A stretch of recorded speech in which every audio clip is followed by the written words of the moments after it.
Hello, I'm Malcolm Haslett. She is a woman with much experience in life.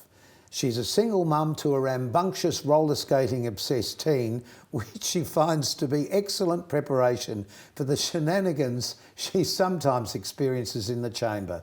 A special guest in this episode of OurTime is member of the Legislative Council of South Australia, Tammy Franks. Welcome to OurTime. It is my great pleasure, genuinely, to introduce to you all Tammy Franks. Welcome, Tammy. Oh, thank you for having me on. Thank you for making time, because I know a politician's life is just frantic.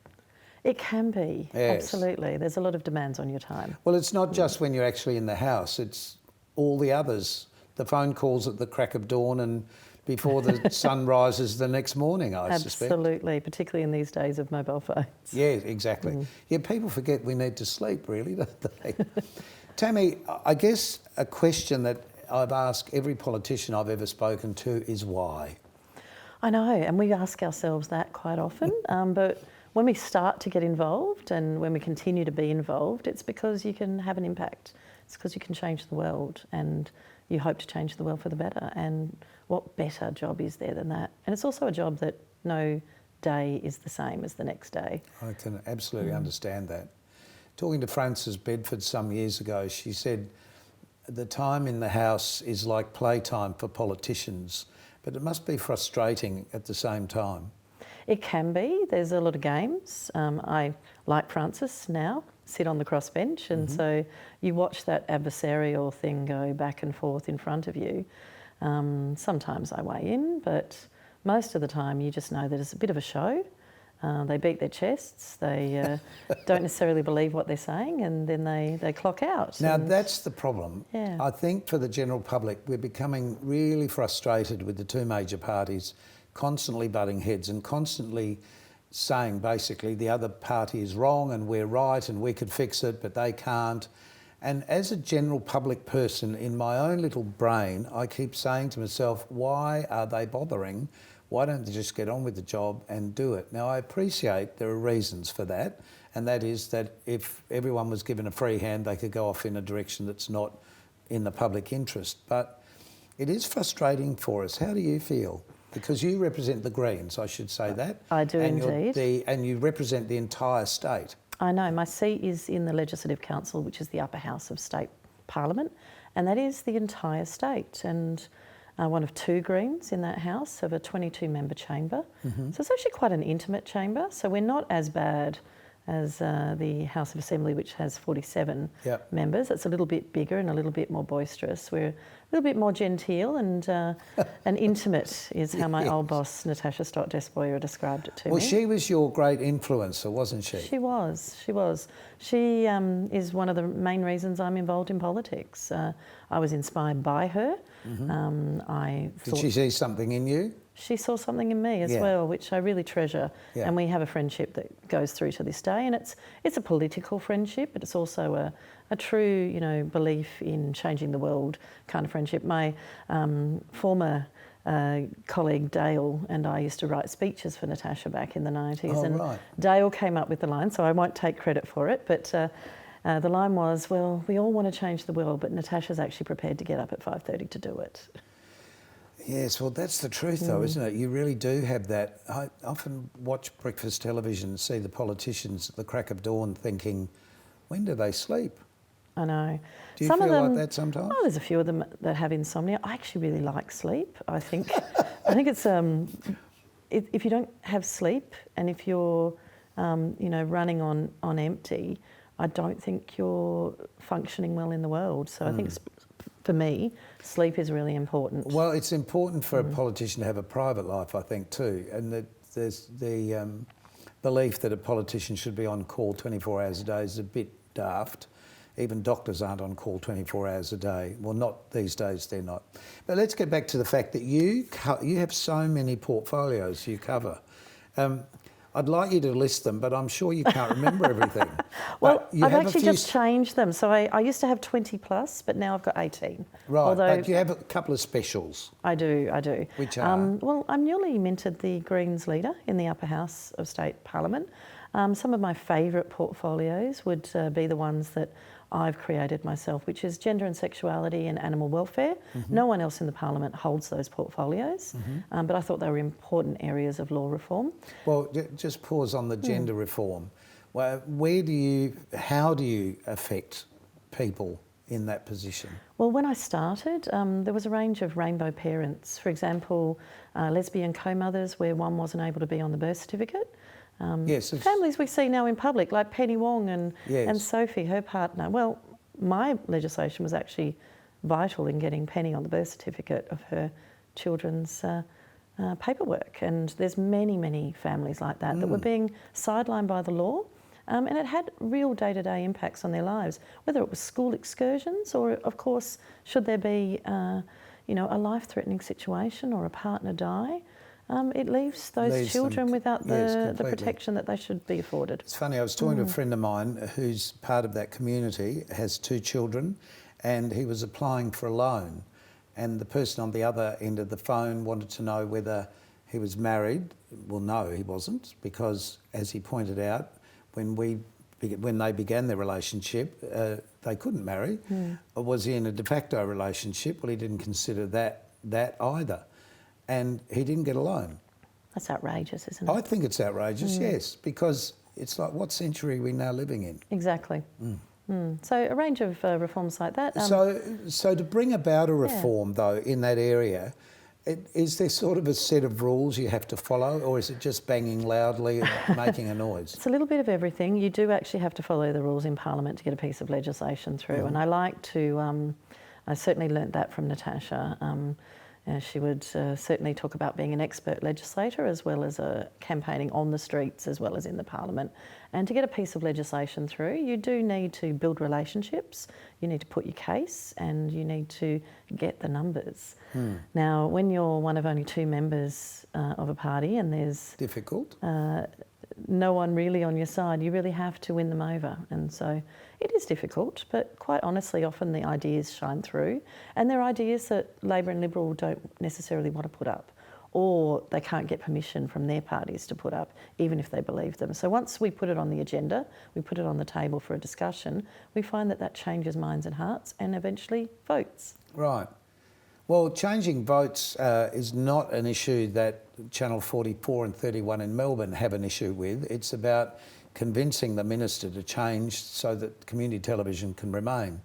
And speaking on behalf of community television, there's still community radio that's actually looked after by the government, whereas community television doesn't draw funds at all from the government. And you were very generous last year because you made a speech in the House to actually explain all this. I put a motion up actually, and it got unanimous support from all parties in the chamber.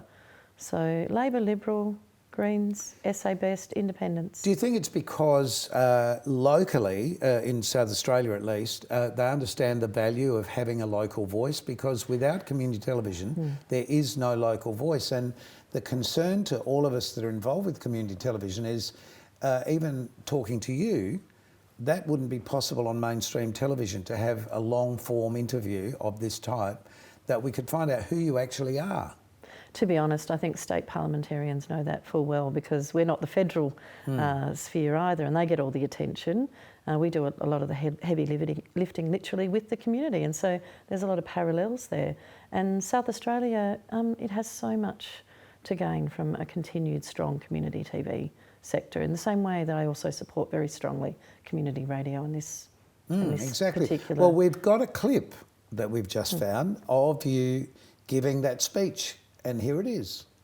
And I thank those speakers who've made a contribution, the Honourable Tung No, the Honourable Jeng Lee, the Honourable Frank Pangello and the Honourable Emily Burke. And I also note the contribution of the member for Bagco, the federal member for Mayo, Rebecca Sharkey, the member for Kingston, Amanda Rishworth, the Senator for South Australia, both Marielle Smith and Penny Wong, as well as many others who have seen strong support for community TV here in South Australia and in Victoria, the only 2 states where it is now left. We know that the spectrum will be lost to community TV in just 13 short days. We also know that since I introduced this motion, that we've seen the Senate pass unopposed a motion calling for the Minister to extend the licences of our last surviving community broadcasters. Our own station here in South Australia, Adelaide's Channel 44, is fighting for survival. It is looking for stability. It's been given 6 years of stop-start, unstable offers that have not allowed them to set up and keep the sustainability that they need, that will indeed endanger their contracts with various academic and other institutions when they, to no apparent reason, are denied access to the spectrum.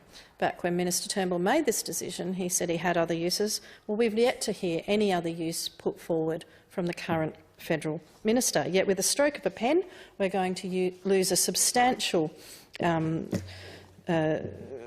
conglomeration of community talent, opportunity and expertise. And I do know Jethro Hull, and Jethro, I don't know Jethro Hull. I do know Jethro, who was sent the 40 video, Heller, who's sent the 40 video messages to the Minister, because as he was quoted by the Honourable Frank Pangello, does not answer other forms of messages. And I urge the Premier perhaps to try TikTok. Maybe if the phone calls didn't work and the pleadings and the letters, perhaps TikTok or Instagram video, because that's all that will be left to South Australians in the screen industry at the local community level. You're telling them to go to Facebook and to use the digital world when you're withdrawing the spectrum at no cost to the South Australian taxpayer, but significant cost to the South Australian community. In this era, the digital era and the screen era, we should be investing in pathways into these industries and connections that are local in this global village in which we live. We should be keeping community television strong and stable and supported, and celebrating it having a long and fruitful future, rather than mourning the fact it's only got 13 days to go. I do support the Honourable Frank Pangello's amendment to the motion, and in addition to a letter from the President of the Legislative Council, I do hope that TikTok from the Premier might be on its way to the Minister. And I will indicate to the government that, given their amendments seek to replace my original motion's provisions, I cannot support them. I find it offensive that you would replace the motion with one of your own that mourns the loss of community television instead of stands up and fights for community television in South Australia.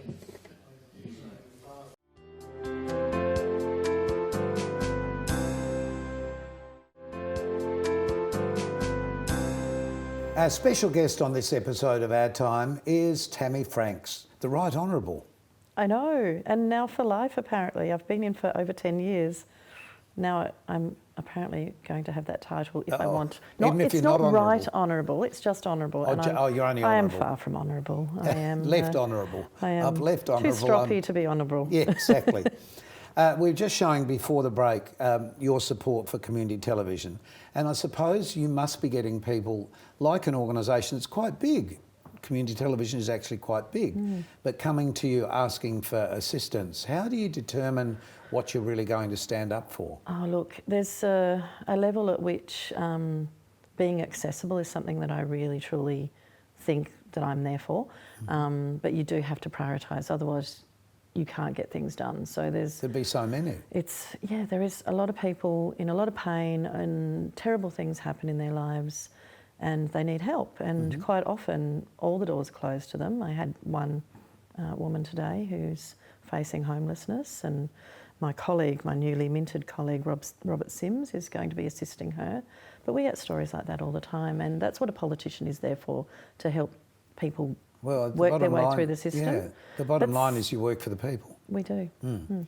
So we haven't talked much about the decriminalisation of, is it just prostitution? Is that what sex work is what we call it. Okay. The prostitution is the crime, Yep. And I've worked, taking on Steph Key, former Labor member's mantle, if you like, on decriminalisation of sex work. And so I've actually just chaired this morning the next round of reform. I've put up a bill that would simply wipe the current criminal charges and offences off the books and give the government a year to implement the new structures and schemes to support that. Is SA the last state? Yes, it is. Absolutely. Well, that's we a bit silly, lag isn't behind. It, really? We're no longer the state of Don Dunstan and our progressive reforms. Well, I'm old enough to have been around in those days, and I remember the change and the amount that we've got to thank him for in all aspects of life in this state. Prior to that, the state was really, the only word I can think of is a bit constipated. And he changed everything. He freed up everything in the nicest possible way.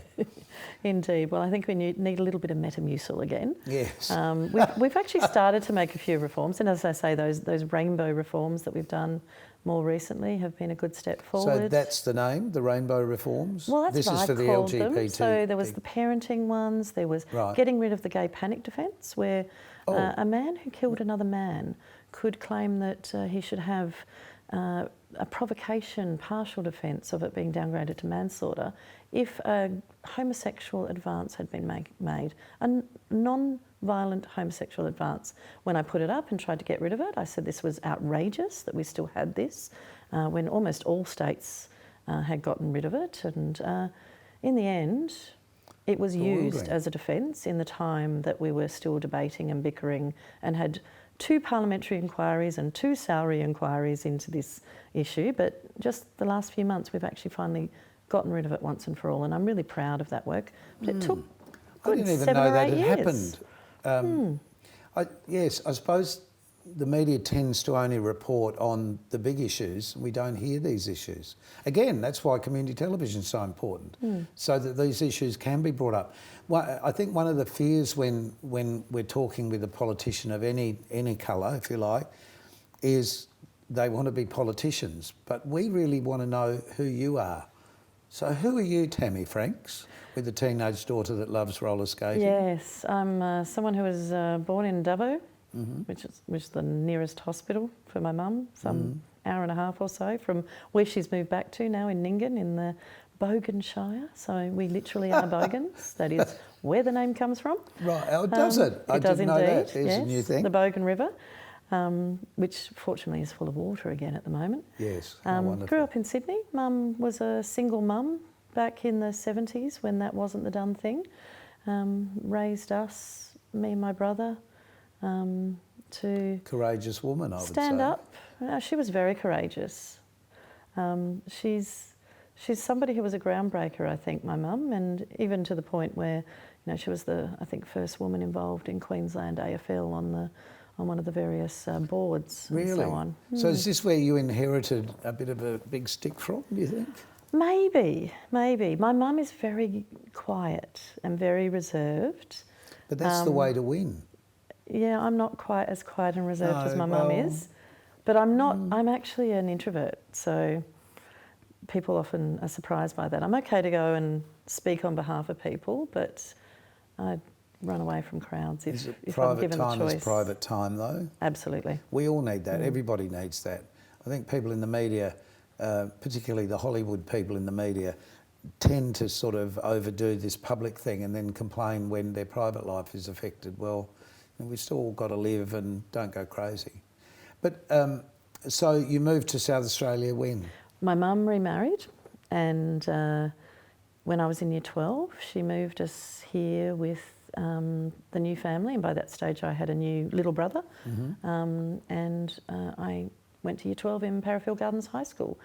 And when I say went, I didn't really turn up, but... Oh, okay.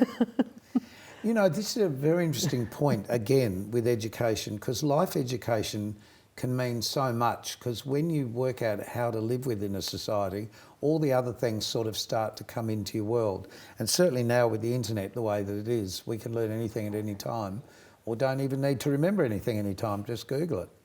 Well, I was very good at cramming for exams, so somehow I passed.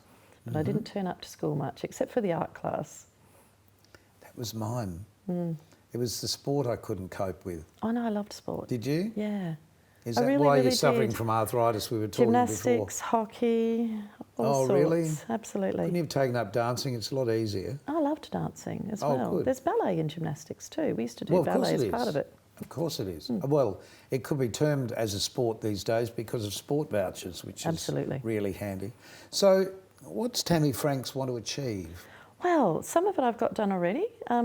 Decriminalisation of abortion was the one that I came in the last few years. I moved a bill in 2018, straight after the election.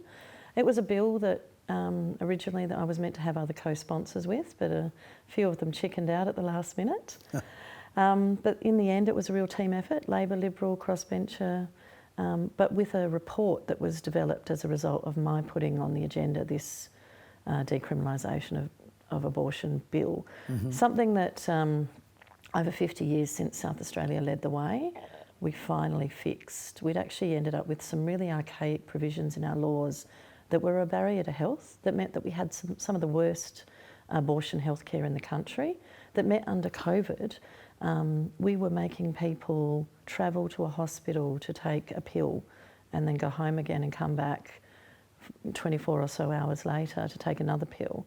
Now, in the days of telehealth, in the days of every other state in the country being able to have tele-pharmacy and telehealth, that was totally unacceptable, and it was a result of our old laws. I'm glad we Yes. got there, but my goodness, it was a fight.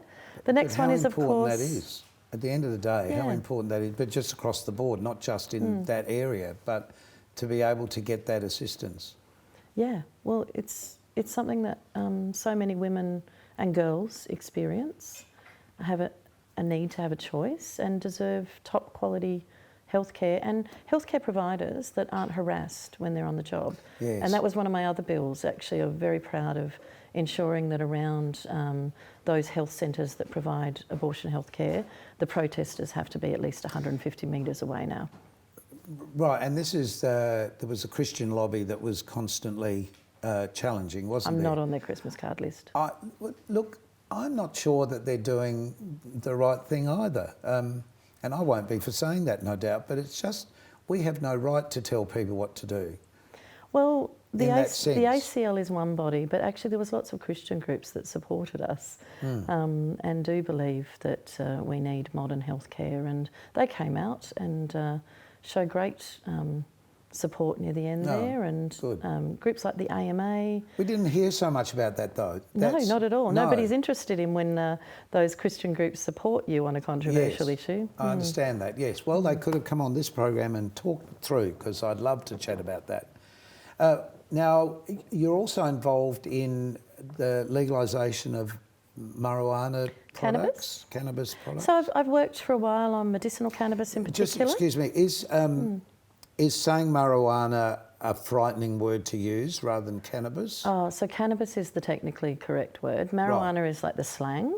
Right, okay. And it's very much referring to the psychoactive THC properties usually. Yeah. And it's actually not the technically correct. So when we're talking about medicinal cannabis in particular, I've sat in so many lectures now with nurses and doctors and academics who know so much about this plant. And cannabis is actually the correct term, and it's in all of its forms. It can do all sorts of amazing things, as the medicinal cannabis I suppose it's the same. laws show. Yes, well, without morphine now for pain relief and so on, where would we be? But where does that come from? Yeah, Hello? it would be nice for people to have options other than things like opioids that we know are pretty awful, and particularly with things like pain relief. When you've got a product and an option for people that allows them a quality of life and doesn't have the same sort of really quite deleterious side effects that some of the conventional drugs do, then why wouldn't we be pursuing this? It's all about living a comfortable life at the end of the day, isn't it? And we'll be back to talk a little bit more with Tammy in just a moment.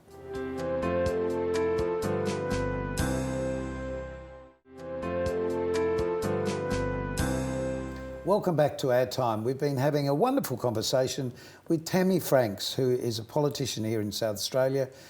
Just explain again what you are. I'm a Greens Member of Parliament, and I'm probably the Member of Parliament that puts on the agenda the issues the other politicians would prefer weren't in the Parliament, and being debated, and I force them to votes, and eventually we get there. At first, you know, they ignore you, then they laugh at you, then they hate you, then they fight you, and then you win. And then they agreed with you the And whole then time. they always supported it, But is it apparently. because they have to go with the party line? Quite often, and internally they'll have big ructions behind the scenes, particularly the Labor Party. They're really disciplined. But if it's, you know, doesn't quite get the numbers in their caucus or their party room, they have to come out and put on a brave face and pretend that they believe, you know, black is white and white is black, and sell it. But we don't want that as a...